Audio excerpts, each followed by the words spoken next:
Okay, so I kind of wanted to make a video because I wanted to kind of explain some things about Velomobiles, and at the same time, they can be fragile and they can be extremely durable at the same time. I kind of wanted to explain that a little bit. So, areas on a Velomobile are some areas are reinforced, other areas are not. So, the reason why they do this partially is to reduce weight and because it's not necessary to reinforce other areas as is others. So if you look inside this, you see it's all carbon fiber. All the way down in there, all carbon fiber.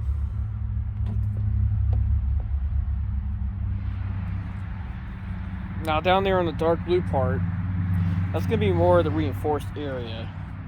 So you push on this with your fingers, see it's not really going to deform at all. Or you go up here, push on that, you can see it flexing, which is to push with a finger. Now the reason why they do this top part here very flexible and very soft is because this doesn't have to hold anything or keep anything off you but the air and rain. That's basically all it does. It just deflects the wind away from you. Now from the blue part down here, you can see it's very, very solid right here. You can't even push it. But go up here and you can see it deform. Now that's because the boom actually connects up front here and makes this very stiff. So you can hear a difference. That's kind of hollow like a kayak.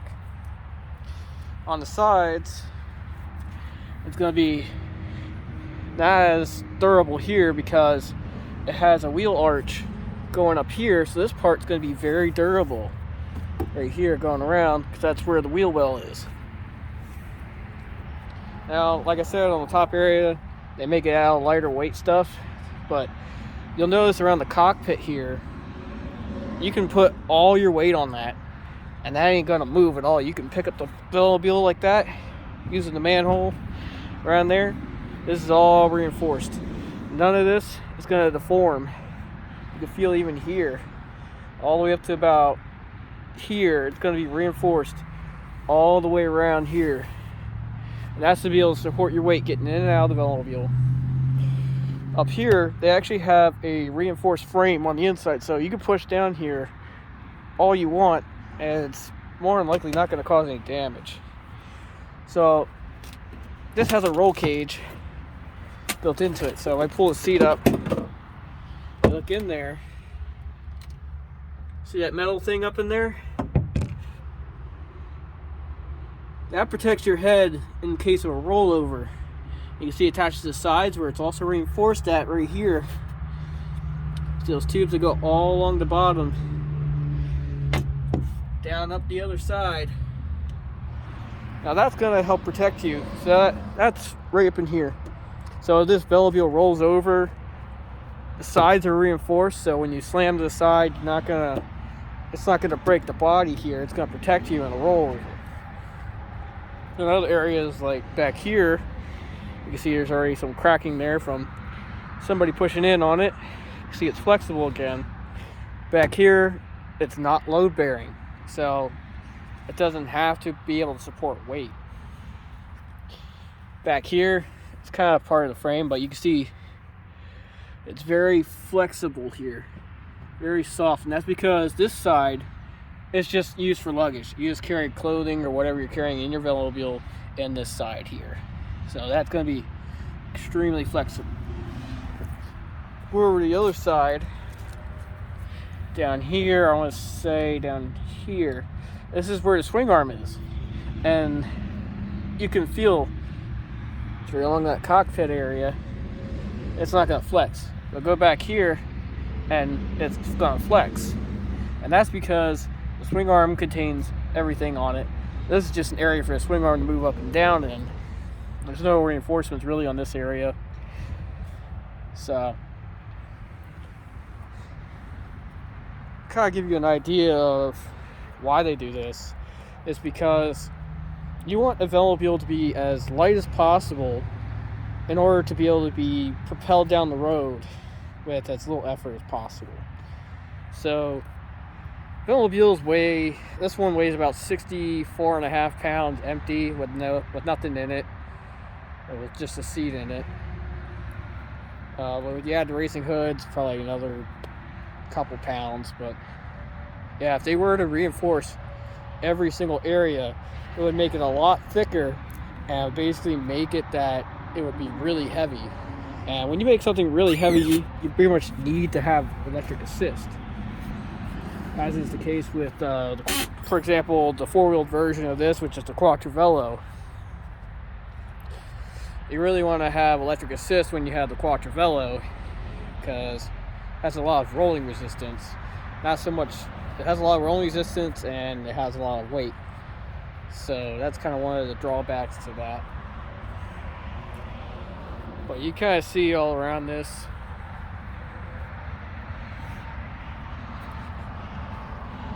Yeah, I don't want to give you guys the impression that Velomobiles are extremely fragile and they'll just break if you touch it. Certain areas, I will tell you, are very fragile. Especially the front part here, you can see there's damage here. This is from someone probably putting their hand there, pushing too hard, cracked it. So this crack here is actually not going to be carbon fiber cracked. So if I go in there on the inside, you can see there's nothing broken on the carbon fiber layers. It's just out here, what they do is they use this white filler stuff, and that's how they're able to make it so smooth like that, is they put this white filler stuff and they sand it, and they put some more down, they sand it, and then they paint over it. So basically what happens is when someone pushes down on it too hard, it cracks that filler that's on top, and when the filler cracks, it's gonna make these cracks in the paint. So that's why I say not all damage is structural, but because it's on carbon fiber, they're going to charge you a specialist fee to paint carbon fiber. And this goes for even regular road bikes, carbon fiber road bikes. You can be looking at hundreds of thousands of dollars. Well, hundreds of dollars to paint a small area, or $1,000 to paint a small area. But another thing is, regular road bikes, they don't take up that much room in warehouses. A Velomobile is about 9 foot long. This one's about 9 foot long, about 3 foot wide, probably 3 foot tall. So this one's going to take up a lot of room in someone's warehouse, and places that do bikes, they buy an oven specifically designed to do regular bikes, so they can't really do stuff like this. So it becomes a specialty thing where it's just hard for regular shops to repair it. So that's why I say it's strong and weak at the same time. But, you know, that's why I say specifically if someone sits up here, you see that? It's just going to pop right through. It's going to break the carbon fiber because there's only a couple layers there. Whereas down there, there's a lot more layers, more reinforcements. It's not going to flex. And when I was saying about stepping into a Velomobile properly, so on the sides of the seat, you're not supposed to step there. So you step over there, or you step over there underneath that pad, then you can possibly go through the floor where the carbon fiber is. Don't mind the wire mess right now. I'm testing the battery out with all the lights. That part down there is safe to step on. That's reinforced. That goes up to the shock towers on both sides. But people who don't own Velomobiles, they just look at it like, oh, it's a car, let's just go sit on the front of it and take a picture with it. And what happens is they sit on the front of this, and you can't sit on the front of these. These are not load bearing on the front. I mean, you could pick it up by the lights right here if you wanted to, but I wouldn't. I personally, when I go to pick this thing up, I put one hand up here, and I put my arm under there, roll it onto the side, roll it onto my arm, and I pick it up like that and put it on top of the vehicles, whatever I have to do. That's kind of like a rundown of what to expect when you get a Velomobile, but like I said, the only reason why repairs are expensive are because it's carbon fiber. If it wasn't on carbon fiber, if it was on fiberglass or anything like that, people would pretty much paint it no problem. Now, they did used to make Velomobiles out of carbon fiber, or not carbon fiber, fiberglass, and those were cheaper. They were also a lot heavier than the modern carbon fiber ones, like the one you see here. And they also made some out of Kevlar. I think the wows are made out of Kevlar. And Kevlar is also kind of heavy, but not as heavy as fiberglass. But Kevlar basically made it that if it got damaged, like if you pushed in on this end, it wouldn't break if you pushed in as easily as carbon fiber would. Carbon fiber is meant to hold its shape and not go from that shape. Kevlar can kind of flex, so you kind of just pop Kevlar back out. But again, you're still going to have to paint and deal with the filler and the scratches and cracks in the paint that come from it. Over here is kind of a new crack right here.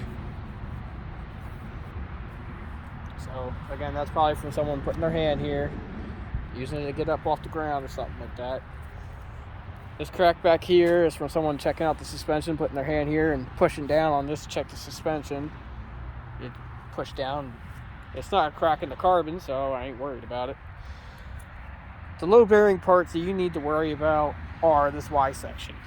So that big thick T section up there, or cross section right there, and there's a section under the seat.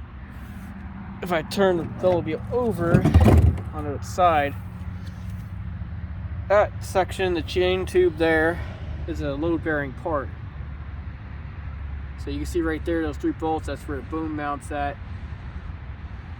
And then up front here is where the front of that's where the boom mounts at up front. And then we go inside, you kind of see it mounts up there. That's kind of where your lights are up there. But parts like this, these are not structural, so I can bend this in my hand. And I've actually done repairs to this part before. You can see it right here. So I actually broke this part right here. I hit it on the corner of my car door. But you can see I repaired it quite nicely. You can't even tell where the break was. All you need to do is do some filler and some paint, and that'll be good to go. So,